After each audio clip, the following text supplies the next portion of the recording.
ज़कात के हवाले से अभी इरशाद फरमाया, तो मैं चाहता हूँ इसकी भी वजाहत कर दें, क्योंकि बहुत से लोगों के जहन में निसाब ज़कात का मफहूम नहीं मालूम। इरशाद फरमाइएगा।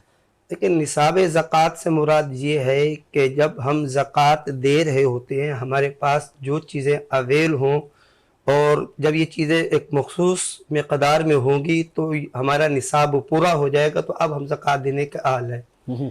शरीयत मुताहरा के अंदर 4 चीज़ों को निसाब तिजारत कहा गया है। तिजारत का जो माल है, माल निसाब कहा गया है।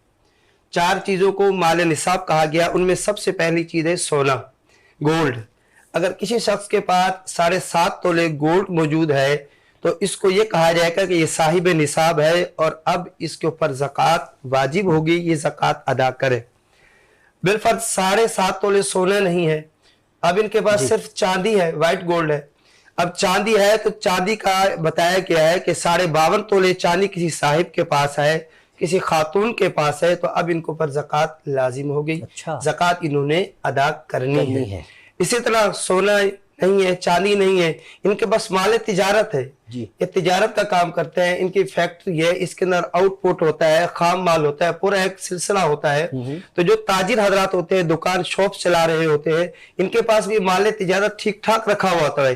ये कहते हैं कि हमारे पास इस वक्त कारोबार की सूरत हाल डाउन है, हमारे पास रकम नहीं है, हम ज़कात कैसे अदा करें? आया हमारे ऊपर ज़कात नहीं है क्योंकि हमारे पास पैसा करेंसी मौजूद ही नहीं है, जबकि माल तिजारत लेकर बैठे हुए हैं। ठीक है ना, इस पर भी माल तिजारत ये निसाब ज़कात में से शामिल होता है, इस पर भी ज़कात होगी। और चौथे नंबर पर फरमाया किसी के पास कुछ प्राइज बॉन्ड है, कुछ कैश है, करेंसी चाहे मुल्की है या गैर मुल्की है, अगर करेंसी मौजूद है, ये निसाब माल अम्वाल ज़कात हो गया। इन 4 चीजों की मौजूदगी में सोना अलग है, फकत 7.5 तोले तो ज़कात हो गए है, 52.5 तोले चांदी है सिर्फ तो भी ओके है। इसके अलावा जितने अमवाल है इनकी कीमत हम 52.5 तोले चांदी की मिकदार में देखेंगे। मिसाल के तौर पर एक शख्स है जिसके पास कुछ कैश रखा हुआ है, कुछ सोना है, कुछ चांदी है, कुछ प्राइज बॉन्ड है, तमाम को मिलाकर हम 52.5 तोले चांदी के निसाब मिलाएंगे।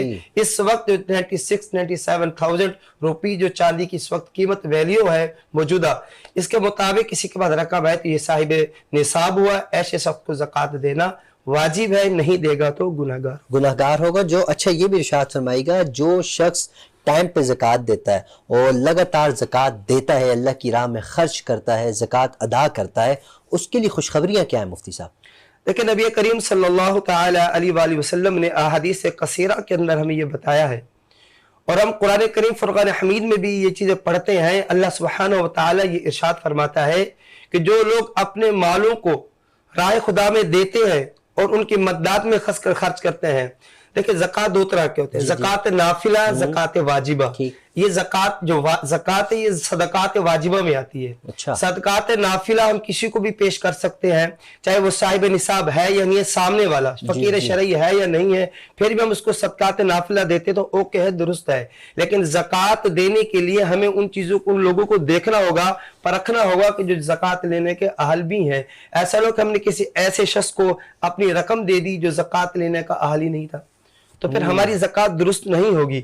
इसलिए फरमाया कि देखभाल कर सामने वाला लेने का हाल हो तो उसको ज़कात देनी चाहिए। और माल ये जो ज़कात है इसको निकाल कर गोया तुम अपनी रकमों को, अपने मालों को महफूज कलाई के अंदर महसूर कर लोगे। जी। और इसी तरह कुरान करीम फुरकान हमीद में अल्लाह तबारक व तआला ने ये इरशाद फरमाया है कि जो लोग अल्लाह की राह में माल खर्च करते हैं, अल्लाह सुब्हानहु व तआला इनके मालों में बरकत अता कर देता है।